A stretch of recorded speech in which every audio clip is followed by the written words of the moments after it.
Hello and welcome to the Monster Mechanics Podcast, where we take creatures of myth and media and see how they can be improved. I am your host, Scott Paladin, and with me as always is the Megatron to my Starscream, Zach Jaquays. Zach, what are we doing today? Today we are talking about chimeras.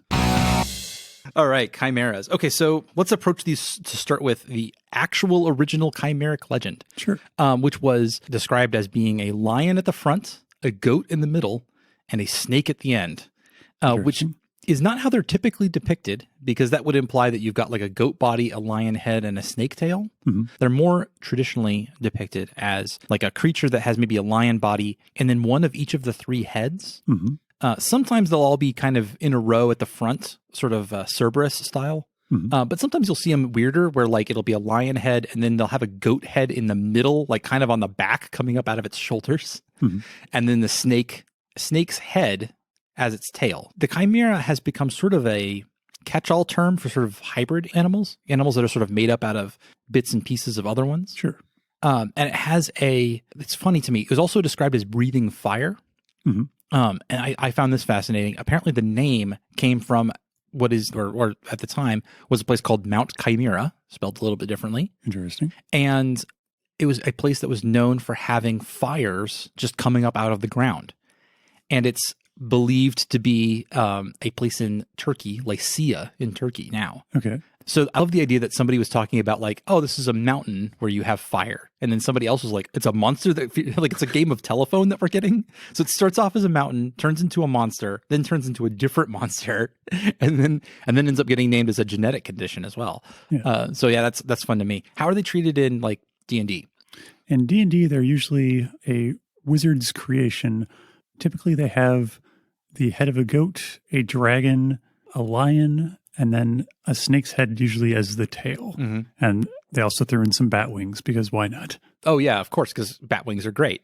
Okay, so I think we definitely need to lean into this sort of mishmash hybrid animal aspect of it. Okay. Because that's kind of the most common thing about them is that they're described that way. I like the idea that we would just lean into, it literally is just like a mishmash creature of all of these disparate parts just kind of hammered together, or maybe like held together with duct tape or something. Just Frankensteined together. Yeah, just absolutely. If you've got a creature that's created that way, that actually will describe a lot of creatures in myth. I mean, how many legendary creatures you have the griffin, which is an eagle stapled to a lion, mm-hmm. and you have the hippogriff, which is just a horse with I think a hippogriff actually is a horse and griffin. Mm-hmm. But you've also got the Pegasus, which is a horse but with like wings stapled on. And you've got the Minotaur, which is a man with a cow's head stapled on. Yeah. So if you've got something that sort of would explain the chimera, you could use it as the origin for a lot of these creatures. Mm-hmm. So how do we want to take that? Do we want to go mad scientist, or is there just a Build-A-Bear factory for these strange hybrid creatures? Yeah, you could have. Oh man, you could have it as a game of chance. I could almost imagine a giant temple where you pull like a one-armed bandit style slot machine, and it's got the wheels, and you end up with like head of a pig, body of a beetle, tail of a. It's just like those segmented child flip books where you're just. Oh, I loved those. Yeah, where you then you take the crayon at the end and you like rub it over the top. Sure. Yeah. Okay, I don't think we can be that ridiculous with it, but you could totally take it in that direction. You could absolutely go that direction if you wanted to. An idea I had was a god who's sort of obsessed with using the leftover bits that other gods had made when they created creatures. Mm-hmm. So like, you have a god number one. Let's just call him Zeus. Zeus is making the rock, which is a giant bird. Mm-hmm. And he's like trying it over and over again. And he's like, oh, I'm going to get started in the head. Oh, that's too small. I can't use that. And he puts it aside. And you end up with this like the rubbish bin that all of the gods just put their extra parts into. Mm-hmm. And then you have another god who comes through and says, well, I'll just grab this and I'll grab that. And I'll just put these two together. And then like I got it's fine, guys. This is the god of dumpster diving then? Oh, absolutely. Yeah. Reuse, recycle, man. I mean, like, and you could take that from either like he's very concerned that these things might go to waste, mm-hmm. or it might be he's lazy. I don't want to make this myself. I'm just gonna shove them together. It's fine. I mean, conversely, you could go with like a magical scientist, or I mean, it could just be part of your world. Famously, Piers Anthony had the fountains of love, where any two creatures, I believe, that drank from the fountain would immediately fall in love and then have viable offspring. Yeah, that definitely... Which I feel like that doesn't age well. No, not so much. A lot of the xanth novels are a little questionable in this day and age. Yeah. On the one hand, you could argue, like, well, that's just a thing. Like, nobody did that to these creatures. It just happened. I'm like, you did it, Piers. You are to blame. You don't get to call it out that way. Yeah, I don't like the idea of it. Unless you did it more kind of vague, where maybe it's an aspect of part of your world where creatures that go into, I don't know, like you could have a haunted forest where creatures that go into this haunted forest disappear and they don't come back out. So it's a scary place that like is going to lead to your death. But then sometimes horrible mishmashes of the things that went in come back out. It's never properly revealed inside what's going on, but that some of the creatures that come out survive and then go on to create more. Also, if your world has just a very, I mean, like, if you think of the reproduction the way the ancient Greeks did, then like obviously any of these things could just be the offspring of some monsters. Oh yeah. I mean half the monsters in Greek myth are just the offspring of gods or other monsters, or Zeus turned himself into something and really wanted to bone a lady. So, oh god, what's the worst one? The worst one I think is when he turned himself into a quote unquote golden rain and then got a lady pregnant. Almost 50% of Greek legend goes back to Zeus was horny, and Pretty so much. hijinks ensue.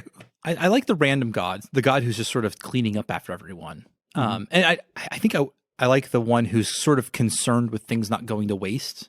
That's a very kind of loving god, a god who's like, oh, why would he throw out this perfectly good bird head? I'm going to reuse it. And then you can kind of imagine that god as being the way that the owner of a really terrible dog is, where he's made a monster. He's made an absolute horrible thing that's going to kill lots of people. And he's like, no, he's a sweetheart. It's just a puppy. It's fine. He's fine. And like, yeah, I love that. he's holding a chimera in his arms, and it's like dripping poison from its fangs and like screaming and scrabbling and trying to kill. He's like, he's just a sweet little baby. Excellent. Okay, great. Although that kind of presupposes the idea that you would create these hybrid creatures, and then that would be kind of it. Like if he's just the source of it, if our reuse god is the source of all these creatures, then you're not going to expect any new ones, and we don't need to come up with any rules for like how it might work. Although it does also explain for like why you might have a goat head coming out of the back of a creature is like, well, he had an extra head, so he had to throw it on the back there. Somewhere. Can't let it go to waste. Use all the parts of the buffalo. Okay, so let's talk about the actual chimera here for a second. Okay. How does that thing's digestion work? It's got 3 heads at least. Some of them have 4. Did those all go to the same stomach, or? I mean, there's some cases for it with like conjoined twins and whatnot. Yeah, where those organs are shared in some cases. Does the snake head at the end of the tail, does it have like a long like is there, because snakes actually have their stomach like in their body, so that means there'd be another stomach in the tail body itself? It definitely gets a little weird. And like, a goat, its teeth and stuff are set up to eat not very specific. It's quite an omnivorous diet, but it's not meant to eat like everything. Like they don't really eat meat very well. But then you'd also have a lion or a dragon who are definitely meat eaters, and they're going to be like, do those hook up to the same setup? This is very interesting. Okay, so in that case, I think that thing is so weird that thing has to be able to eat anything, like rocks and like gold, and like it will just eat any, like its digestion is just a black box where stuff goes in and stuff comes out, but like it is incomprehensible in there. I kind of like that. Okay, so if it's doing that, if it eats things, it can eat absolutely anything in the whole world. What comes out the other end could be all kinds of crazy crap too. What did you have in mind? Well, I like the idea that like this is where alchemists got the idea that lead could be turned into gold, because like chimeras couldn't do that. Like if they eat a lot of lead, they poop out gold. Yeah, that's interesting. The idea that it depending on what it takes in, it'll output kind of the same thing all the time. So chimeras are sort of a walking alchemy machine? Yeah, absolutely. Does it matter which head you feed it to? Yeah, no, I think it totally does. Maybe someone kind of was like trying to perfect this alchemy machine, so that's why there's so many of these different hybrid creatures. He was just trying to find a better output. Yeah. Oh, that's hot. Oh, and you can just imagine like a domesticated chimera that all the alchemists, like they have breeds of them. Mm-hmm. They keep them in their little shop and they're like, okay, I'm going to feed you this and I'm going to feed you that. And it has to go in this very specific sequence. And I got to walk behind you with a baggie for when you do that little curled shrimp maneuver so that I can get in there and grab it before it goes to the ground. And like, oh no, you screwed it up. And now it like, it spits out napalm or something really awful. Well, at least we can be, glad these alchemists are conscientious pet owners. Yeah, they got to scoop it, right? Yeah. until they accidentally create a very, very strong acid and it eats through the bag and falls on the floor. That's actually, I mean, that's cool. Like the idea that one of these creatures would have been created for a purpose that's other than being just a horrible monster. Yeah, is good. It also, I mean, one thing that's also probably you always see them a bit too big to me.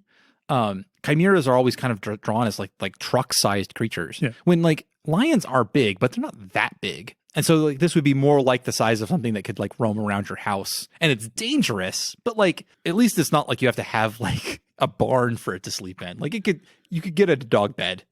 You have miniaturized chimeras. Yeah. Maybe chimera is an overspecies, kind of the way dogs are. And then they have a lot of different subspecies, like not subspecies, but breeds within them that are a bit as they're kind of wild, like the way dogs are. Like some of them don't have the goat head and some of them don't have the lion head. And some of them have like, instead of having like you have quite a lot of variation in there. Like, oh, well, this is my Norwegian breed.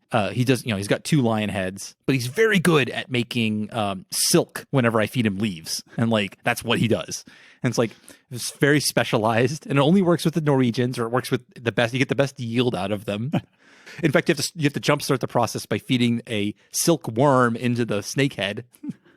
So these chimera breeds are probably like closely guarded secrets for the trade of these rare goods and whatnot. Oh, for sure, because they would totally break an economy if you got a lot of them. Oh yeah. And so if anybody's got one that's particularly useful, they're not going to like spread that knowledge around, except with maybe then a brotherhood of alchemists. I do like that a lot. Okay, so they were originally fire-breathing creatures. Does that come in to our version of them as these sort of alchemical garbage disposals that produce gold? Or perhaps it was just one of the outputs of chimeras. Oh, if you feed them the wrong thing, they vomit up fire. There you go. Or poop it out. It's the worst fart ever. I like it. I like it a lot. So if you have a society that's got these things, there might be sort of a hugely disparate nature of what is valuable in one society versus another. Mm-hmm. So, mapping these things onto like, our world, let's say in England, the breed of chimeras turn lead into gold really well. And so gold's not super valuable in England because every alchemist can make it. So they have a tendency to just make a lot of it. They've got a lot of it. Whereas, let's say Germany, they've got the one that does, what's another, spices, I want to say for some reason, like cinnamon. Okay. So they've got a whole breed of in fact, depending on what you feed it specifically, you'll get different spices out of it. And that creates a very specific kind of trade between these two countries where it's like, okay, well, we've got lots of gold, you've got lots of cinnamon. They both come from the butts of chimeras. Let's exchange it. And that sort of could drive the economy. And you could have like even espionage. Industrial espionage as like one, you send over a spy from England to Germany to get one of these breeds and get a breeding pair back to England so that you could cut them out of the trade deal. So would you be going for the chimeras themselves, or would you be trying to get like the base animals? Because I like the idea that maybe these chimeras are sterile and can't be bred. Oh, but you have to make them each time. It's just the process of making one of these chimeras. And that fits well together, the idea that they have a recipe. Mm-hmm. I like that.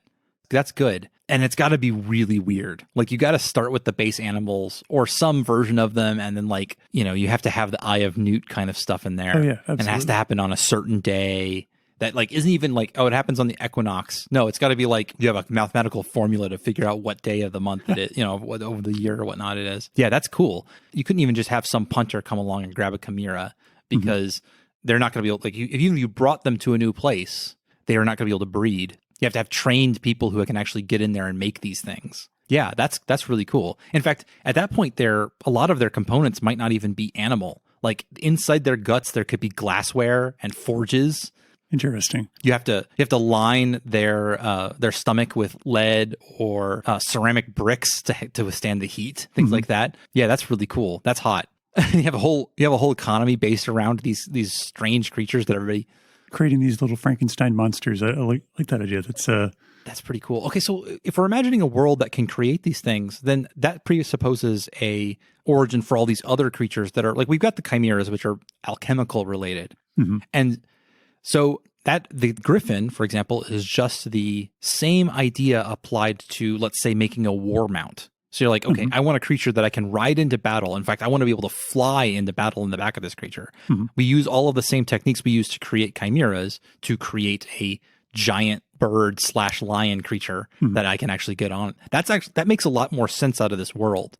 You would see lots of biological mixing and matching and engineering. I like the idea that like it's sort of like when all you have is a hammer, everything looks like a nail kind of situation, where for every situation someone's thinking, how could I mix two animals together to do this task better? Yeah, for sure. And like it's just a magical version of a mule, right? Where like somebody took a donkey and a horse and they realized if you bred them together, you get a really interesting, a really useful creature out of that.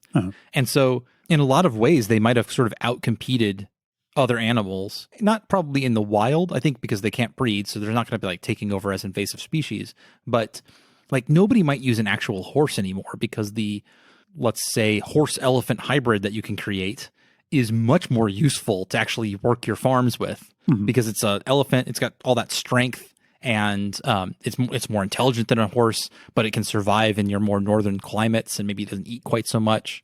That's really cool. Yeah, you could have, everybody's going to be doing that for all kinds of cool stuff. And yeah, you could explain away. Okay, so and then if you're looking at that society, I think maybe one of the big taboos, one of the big laws they still have is the idea that you cannot do this with humans. That's where monsters come from. Okay, I like that. So like, do it to lesser animals all you want. It's fine. Like, yeah, make your hippo crocodile monstrosity. That'd be terrifying. You can do that. That's fine. But like putting a cow head on a man's body is taboo. That's taboo, especially if it's the idea that maybe when you combine these things, you get something different than the sum of their parts. Like you put all these different components together and you get a chimera that can turn lead into gold. If you put a horse and a man together, it eats people. Like that doesn't really make sense, but it does it. So just don't. And because humans are as they're sentient in a lot of worlds, they're going to have things like souls. They're sort of special. Doing it to a human creates the most wild results that are the most dangerous and the hard ones to pull down. So like the soul being factored into the alchemical process just fucks everything up. Exactly. And it's kind of like a wild card. It's something you couldn't control. Whereas, there's something different about animals. They work more like machines, maybe. That could be cool. Especially if you're doing it with humans, you might end up with a result that can think and like advocate for itself. Like you make yourself a drider, which is for the record, it's an elf upper half and a spider on the bottom. And suddenly you're like, okay, well, we've created this thing. And then it starts talking and like asking for stuff and wanting things and like wanting rights. And like, if you make enough of them and like, maybe it can make more because it's like human level intelligence. It's human level intelligence. So if it happened to have all the same alchemical knowledge, it can make more driders. And now you've created the society of these like horrible spider men who are living underneath your city and eating people. So it's the most dangerous version of it would be using humans. But of course, people are still going to do it because we have to have conflict in our world and we want monsters. Of course. Especially if you kind of keep to the idea that they can't breed. When you make one of these monsters, the only way it can make more is to be produced. For sure, if you want this is kind of a boring trope, but the giant evil army full of minions that your heroes can slaughter without feeling bad. This is not a bad source for that. Sure. If they're monstrosities created from, corpses, basically, they're all big Frankensteins. Technically Frankenstein's monster. Yes, we know. Don't at me. If they're all big Frankenstein's monsters, then you can throw them kind of willy-nilly at your party or your characters, and it's easier for your audience or your players to understand. Okay, well, we're not going to feel that bad. Like we're not committing mass murder. We're sort of killing a construct. It's your robot army, basically. Yeah, exactly. And it also, if you defeat the big bad who's making all of these things, you don't have to worry about the fallout of like, well, if you had been leading orcs, like you still have all these orcs around. Like you didn't kill all, unless you killed all the orcs, in which case you've committed genocide. But like, if you just stop producing these monsters, then eventually that problem at least sort of takes care of itself, and that kind of could wrap that story up more nicely. So if you're leaning in that sort of trope angle, the idea of constructing these creatures makes sense. I think it's a good way to go with it, and also it leads the obvious advantage of you can make monsters. You make these huge, like, giant-sized men who have, mantis claws and segmented eyes or something like that, which are more fun, I think. If you have the opportunity to make giant bug men, then do it. I mean, absolutely. Yeah, absolutely. That's just a given. Yeah. Okay. This is such an interesting space we've created. So we've got some laws around it. We have the idea that they would be using these for everyone. Yeah. You might take it in a direction where if they're not under direct, like, care. If they're not under the care of like a person who knows how to take care of them, because they're not a real creature. They weren't evolved. They have no drives, or they have all the wrong drives built into them, that they're not going to last long. Or they might go haywire if you're not properly taking care of them. At their core, they're little machines that can eat anything. So. Yeah. Well, or even not, I mean, yeah, for sure the chimeras specifically, but even like the griffins and stuff like that. The idea that, like, if your griffin escapes, like, it doesn't know what food to eat. It doesn't have any instincts to hunt. Interesting. But for sure, like, okay, we've got our forge chimera who's down in the basement, and he's huge because he does bulk work. So we feed him iron and he shits out steel, or something along those lines. Maybe it's not something as valuable as iron. Maybe we feed him dirt and he shits out steel, right? And one day the apprentice leaves the gate unlocked and he gets out, and his instincts are just, well, the only thing that ever happens is that we give him dirt and he makes steel. And now he's been released into a world full of dirt, and he's just going to start, rampaging is almost not the right word, because he's not like going and destroying things deliberately. But like, if you live in a world, he's just going to go graze and consequently make a load of steel. Yeah, deliberately. Yeah, literally load. Yes. I'm gonna have to put so many beeps in this episode. But yeah, and you could find him, leaving a trail of these things behind, of like these big piles of semi-molten steel that's still cooling down as he digs out these massive, or maybe there's in order to create the dirt to steel chimera, he also does something else pretty well that would be bad if we ever fed him that, but we don't ever feed him that because we just want what we want. So it could be something like, if he eats, what's something that would be easily accessible but not everywhere? Pumpkins. All right. Okay. If he eats pumpkins, what he shoots out is a volatile explosive. It's the kind of thing like, well, why would that ever come up? But then he escapes and he gets into the pumpkin patch, and suddenly he's leaving behind landmines. Applying that same principle, I know this is kind of a weird example. I love it though. Go ahead. That is a fun adventure to me. Like, it's something that comes about from the world you've created. Okay, this thing exists for a reason. It just kind of got out, and it's dangerous. We need our party because I'm thinking of this in a role-playing setting. We need our party to go deal with him. He's a big, dangerous beast, and he's leaving behind actual explosives that somebody's going to have to deal with. Why don't we pay these random strangers from out of town to do it? So it's none of us, you know? And instead of it just being like, oh, some giant rats moved into my basement. It's like, no, this is something that sort of springs from the very society that we're taking part in. No, the party's been tasked to go deal with the minefield in the pumpkin patch. There's got to be, I cannot come up with a good rate, but I was thinking like Boomkin. Boomkin were a thing from WoW, weren't they? They were. Yeah, they were Alkin. God, that was weird. Okay. But yeah, so if you have a creature that does have a job, it's something for it to do, but when it gets out, something other unexpected, like a kind of a known danger comes out. I think that's a good way to add some liveliness to your world. Oh, absolutely. Especially if you're not trying to be super serious about it, like eating the pumpkins and pooping out bombs. I think that's fun. I like it. Oh, okay. So if we're talking about the soul screwing up the alchemical process, does it screw up when these things eat people? Oh, interesting. So, I mean, in this world, you'd have to kind of define what a soul was. So for the purposes of this discussion, let's say that it's defined as sort of a divine energy that animates like sentient creatures. Sure. And gives them not just life, but like knowing life.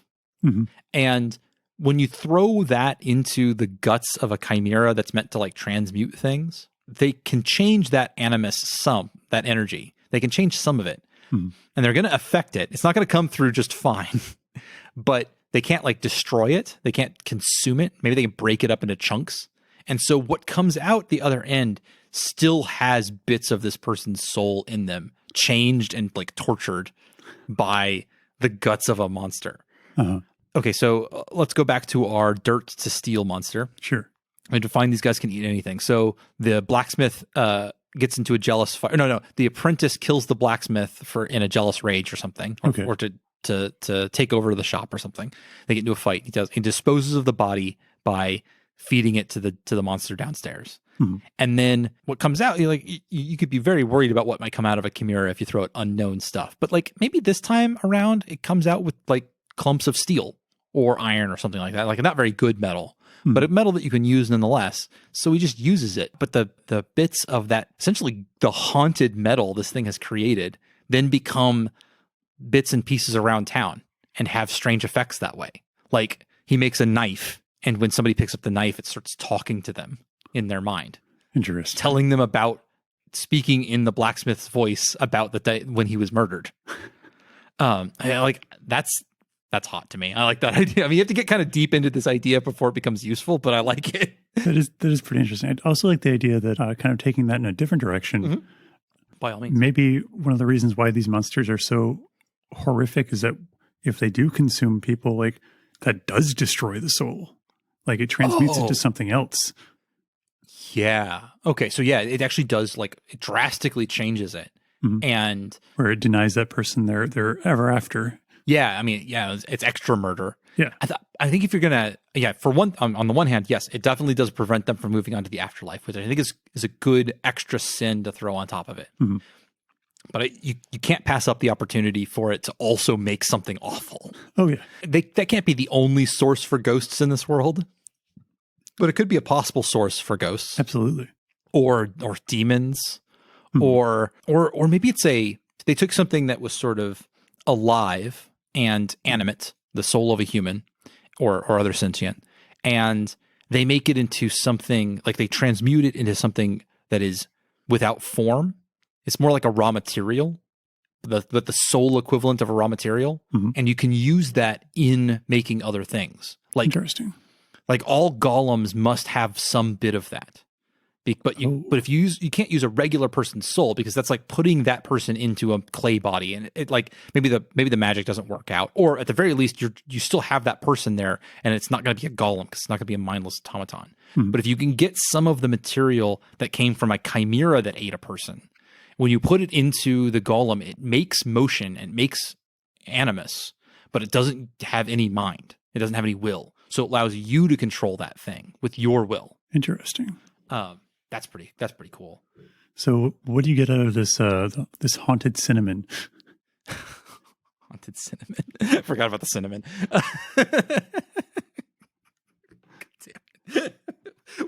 we are so far down the rabbit hole in this episode. We're a little bit in the weeds. Yeah. I mean, they're good weeds to be in. I love it. But like, we started with just like, what do we do with chimeras? And now we're at like, Now we're at haunted cinnamon. We're now at haunted cinnamon and exploding pumpkin poop. God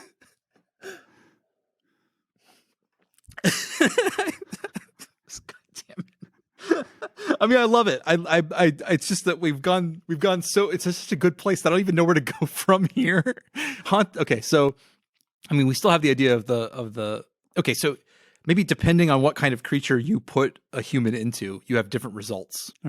Okay. So then you might have the dark chimeras, the chimeras that are even worse than you making out of humans. Like are the ones that you are made to transmute humans. Oh, like that's like, okay. So everybody knows you're not supposed to put a cow head on a man, but like they don't even know this other thing that you're not supposed to do, because it's like so far out of the realm of like what is acceptable. There's even like a law for it. But like some enterprising, terrible alchemists in the deep dark parts of figured out how to get something super useful out of the human soul. Exactly. Being processed. And so he's got that secret. And like, so, and you can go lots of different ways with it. Like you feed a human into one of these things, and instead of turning it into like a will-less soul that has movement but no mind, you could have one that has mind but no will and is like a computer. Or maybe they found one that like you put in a soul and it outputs a human. Oh, a resurrection machine. Yeah. Oh yeah. There's no way that's going to work well though. Like it has to do absolutely something not. It's got to do something really, really bad because like that's not the way resurrections are supposed to work. Oh, but someone figured out a way that like, yeah, we can make humans with this one dark alchemical process. The one trick that all clerics hate. Number 3 will surprise you. No, I'm sorry. Number 2 will surprise you.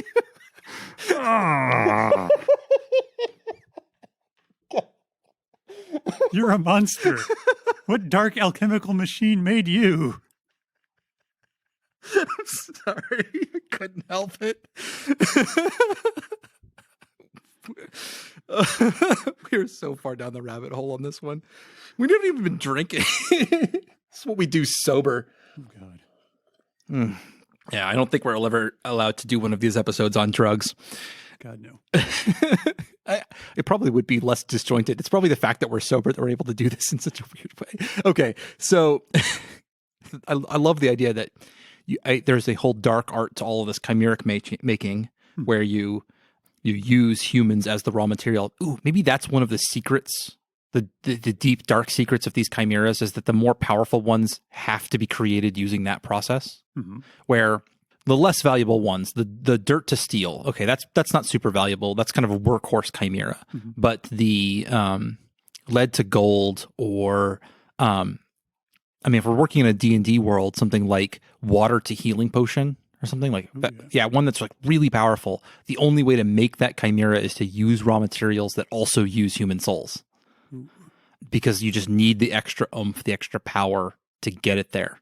And maybe one of the results is that the creatures that you create are they're awful to be around. Like either they're too human and so they're unnerving, or they still contain some of the mind, like the disjointed memories of the person that was used to create them. And so then you have the question of like, okay, well, like, you know, who do we choose? Because they're still going to be around. We're still going to hear from them. Do we use an enemy, you know, who knows what has happened to them and is going to like call out at you and like swear at you whenever you try to do this stuff? Or even like, I mean, you know, like you have maybe you're feeding it into a lion head. That's what you're going to put the raw materials into. But you have just like the face of a man on the side whose eyes stare at you the whole time. Oh, God. That's a dark place. So I kind of want to go back to something we talked about earlier. Sure, by all means. With this god of recycling. Oh, yeah. What if these chimeras were basically like the avatar of this god of recycling? And like the god's abilities or powers are sort of manifesting in this sort of alchemical reaction inside these chimeras. And that's why it works the way that it does. Yeah, it's like one of his boons that he sort of, it's how he's manifesting. Yeah. Yeah, that's really cool. That's a much lighter way to go about what we're doing. Well, you could even go back like to the thing where like when souls are put into this chimera, like that's the god directly working with these souls. That's sort of how he handles the processing of souls. Or maybe he's a pretty good guy, but he's been pretty lax for a long time. And this has all kind of gotten away from him. And when he's like, you could have the story moment of him coming back in and then him finding out what people have been doing with his creations for the last couple hundred years. And like, I mean, going all God vengeance, wreaking havoc on the world, like, you know, really punishing the sinners or whatever. Or like, you know, maybe he's left over with all these things. They're like, okay, this was designed to consume human flesh. What do I do with that? How do I turn this around and make it into something useful? So it depends on how you want to treat that. Like having him be not an evil god, but maybe one who's a bit more amoral and is like, no, that's how I'm going to handle it.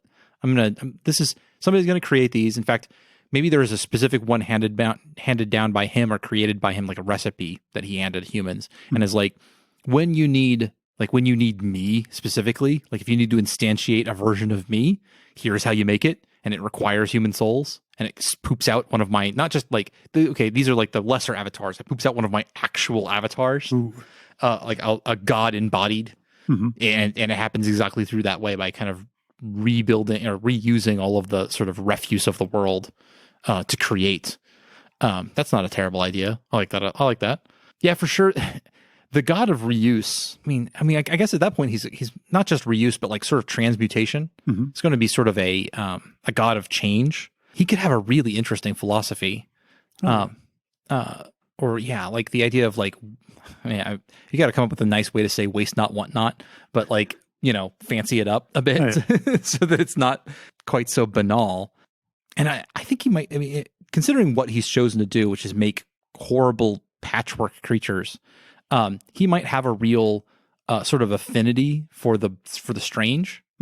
He's gone through this effort of making these creatures to his aesthetic. And so that may just be something that he likes to do, is to sort of meld things together and kind of do the stitching, kind of make patchwork. If alchemists are his clergy, then one of their style things might be that like they never wear just clothes. It's always patchwork. It's always clothes made from bits and pieces of other clothes, and they're interesting.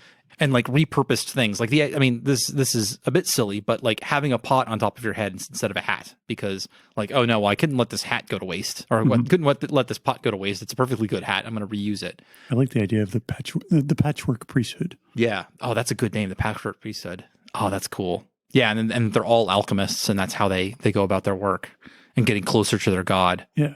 Oh yeah, for sure.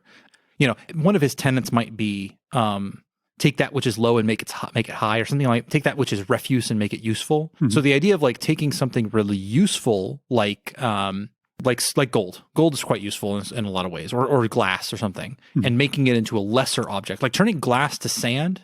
No bueno. He does not like that, because interesting. Like there are sins sort of in doing the opposite, like destroying something. Yeah, exactly. Taking something which could be useful, could be very good for people, or that has more value, more purpose, and turning it into something more basic and less useful is antithesis to him.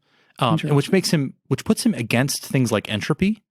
Like he wants order in the world, and he wants everything to be beautiful and useful. Maybe not beautiful, but he wants everything to be useful and good, or not down to its base components. He wants things to be lively and interesting. Maybe his priesthood like frowns on art for art's sake, because those are materials that could be useful. Oh yeah, for sure. Yeah. It's like, that is a waste of wood and canvas and paint, like that, because you've just made something. You could have made a sail with that canvas. Why have you used that? And in fact, one of their tenets would be you should get that and make it into a sail. Like, not just like that is a bad thing for someone else to do, but it is my responsibility to make something useful out of that worthless art. Interesting. We're going to melt down that gold statue and make, cutlery out of it. We're going to take that useless park and we're going to make it into farmland or something. Interesting. I like that. The idea, that you have to use every bit of it. Yeah, we're way off topic, but I'm absolutely loving it. Yeah, absolutely. This is world building. Yeah, no, and that's what we're here for. And it shows the exercise. Yeah. Okay, so we've talked about hybrid creatures, and this is just a thing you can do in the world, is just make these creatures out of alchemy, and using a perfectly worthless skunk. This is useless. It's terrible. And a deer, and maybe a fungus or something, and then we've made a very useful chimera out of it. Yeah, that's cool. That fits directly into his philosophy, sort of his tenets. Keeping on this god of reuse, turning yourself into something useful, not necessarily physically, although because I still like the idea that that's a frowned on thing, but you could treat it as there are some priests who think of it as a metaphor, where you take the useless child, and by training them and educating them and raising them right, you turn them into a useful part of society. Interesting. Those people might be, they could be very much reformers, or people who are big on rehabilitation of like criminals. Oh yeah. Because why would you throw away a perfectly useful person? Like we could fix him. Yeah, that's cool. And maybe this goes kind of like a little bit darker, and they're not, they don't really frown on the idea of slavery, because that's making use of this prisoner instead of just letting it rot. Yeah. Depending on how you want to portray them, they could totally be like, yeah, no, it's fine. Like we're putting him to work. Like the other option is he'd be rotting in a cell. So no, let's like get him outside and make him, haul really heavy blocks or something. Yeah. So you could see some of the wilder versions of the patchwork priesthood starting to think, well, we could really literally reuse people in a way that like most people frown upon, but like, yeah, we could do it. And so they're the ones who then take that into they're the ones who look at those particular passages. Well, what the god really meant was... Yeah, exactly. Let me reinterpret this. I'm pretty sure I can figure it out. Yeah. Not the 2,000 years of priesthoods before me, but I've got the skinny on it until the god himself shows up in backspot. No, yeah, we did define he didn't really care. He actually uses it as part of his... Yeah, I don't know if we could touch on like maybe some of the more bizarre possibilities for hybrid creatures. Okay. Just like mixing creatures that you wouldn't actually expect. Like a lot of people think of like the griffins and the things, but like... I mean, my favorite game is what's the best trash griffin, right? Where it's just absolutely. Like, I still really like raven and raccoon. Mm-hmm. That's one of my favorites. But if you've got like earthworm and pig or something... Oh... And you get some like really nightmarish things. Earthworm and pig would be actually pretty useful because earthworms, they kind of clean out the soil. Uh-huh. They go in and they take in, nutrients and small bits. They basically eat dirt. Yeah. They chemically change it, but what they poop out is really useful for farmers. Would it be pig iron in this case? Why did you give me such crap for the other thing earlier if you're just going to do that kind of I had to. It's fine. I know. I had to do mine. You and we are the same. I mean, I was thinking like it could just be you keep these creatures around to send them out into the fields, mm-hmm. and they've got essentially an earthworm's digestive system, so they clean out the soil for you and give you a greater mm-hmm. yield. Or sort of like pigs, you feed them the parts of the plant that you can't eat, mm-hmm. and that's good. You have the wheat, and you get the part, get the wheat. I think it's actually their seeds technically that you pull out and you grind up mm-hmm. that makes flour when you're threshing them. Yeah, but there's all this stuff, the chaff of when you bring them in, which I think they might feed it to animals or not. But in this world, they feed it to animals. Those animals poop something out that is like a lesser form of flour. Like it's the stuff for the really poor people to eat. We're farmers. We're going to get everything out of this we can. So instead, we have a creature that creates something mm-hmm. that. You can still use as food, but man, is it bad. Like it's the one that nobody would do, but it's cheap because it's just made from trash basically, but you can digest it in a way you couldn't with chaff. What other really weird creatures could you do? Okay. So let's take, I want to do whale and something. What could we throw a whale with? Cause it's huge. Just this massive creature. Whale crabs. I mean, that's just awesome. That's just amazing. I just love that idea. Yeah, for sure. No, whale crab is cool. The only thing about that is that I feel like if you're going to have crab, you have to have legs. And I feel like as big as whales are, the crab legs don't really support it as much. Mm-hmm. But maybe whale and, oh God, I don't know. I did not mean, okay, I was about to say snail, and snail is terrible. So maybe whale and slug. So that you have a slightly amorphous whale. Mm-hmm. It's huge, and maybe it's still a plankton feeder, or maybe it still fights squid or something like that, but it's translucent. Ooh. And translucent whales would be pretty freaky. That is freaky. Have you ever seen those? I think the version that I've seen is actually a snail that has parasites in it.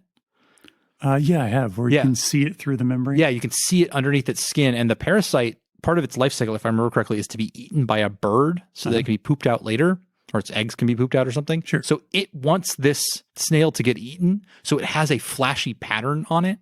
It actually like moves the pattern underneath the skin mm-hmm. specifically to draw attention to its host so that the host can get eaten by a bird. I think I'm remembering that correctly. But you could totally, I mean, a whale is big enough to have stuff like that like whole ecosystems living underneath its skin or its cell wall membrane. I don't know what you call it. I'm not sure it's properly skin at that point. Oh man, imagine one of those things getting washed up on a beach and like, and kind of dissolving. Yeah, just kind of a puddle of whale. Oh, yeah. Although, also imagine like, it gets into maybe one of these slug whales is being harried by like sharks or something, and one of them takes a chunk out of it, and you just see the like stuff from inside like spewing out into the ocean, like green blood, but also like Jello. Ugh. Okay, so I think that would also be something that would just have to be bioluminescent. I don't think it's bioluminescent. I think something that lives inside it is bioluminescent. Or maybe like the slug it's an invertebrate, but maybe you're able to like see the whole whale's skeletal structure through its skin. For sure. That's great. That's so gross. Oh yeah. No, thank you. And like those frogs that have transparent skin, you can see all their organs inside. Yeah, for sure. I don't know why anybody would make that, but it's gross and I like it. Yeah. Or like that's for sure. I was thinking, could we do something that would like float in the air like an airship? A lot like Portuguese man of wars. Oh yeah. Which aren't technically jellyfish, but like the same sort of idea. It's got a floating body above it, and then what's worse than tentacles? Tentacles are really. I mean, just a floating Portuguese man of war is really bad. Yeah. Oh. Okay. It's not using a lighter than air gas. It's not like it doesn't like produce helium that floats it through the air. It uses heat. And so it's got something that creates a fire inside of it. And so when they're floating at night, you can see clouds of them floating through the clouds, like these glowing points that move in huge floods. And then when they fall to the earth, they get close enough, they might hit people and sting them. Oh yeah. Yeah, that's pretty cool. Oh, in that case, maybe their tentacles act a bit like fiber optic cables. So like, you can't really see it down the length of it. You get a little bit, but then at the tip, you just get that little bright point. I like that. That would be very beautiful. Again, I don't know why anybody would make it in the world that we've created, but I like it. I mean, I imagine there's tons of trial and error where they're just trying to find, the formula that's going to be their get rich quick scheme. Yeah, or it's something that they had an idea for something that would be really useful. Like the guy who's making these glowing man of wars thought, okay, well, we'll have fields of them above the farmer's crops, and it'll light the crops at night, and we'll get double the yield. Or something along those lines, or we'll just keep one in our, you keep it in your in the room, it'll float around. But then he forgot to remove the stinging tentacles part of it, and then somehow it managed to be something that could reproduce. And now there's just they're just up in the sky all the time now. And you see birds get caught up in them. Okay, well, on that lovely note, I think we're at the end of this one already. All right, signing off. Thank you for joining us for this episode of Monster Mechanics. You can find links and episode notes at our website, monstermechanics.org. If you'd like to support us, head on over to patreon.com/monsterpod. We'd love to hear your feedback. We can be reached on Twitter at monstermpod, or you can email us at monstermechanicspodcast@gmail.com. Monster Mechanics is produced and edited by Scott Paladin. This episode was hosted by Scott Paladin and Zach Jaquays. All of the ideas generated in this episode are released on a do what the fuck you want public license.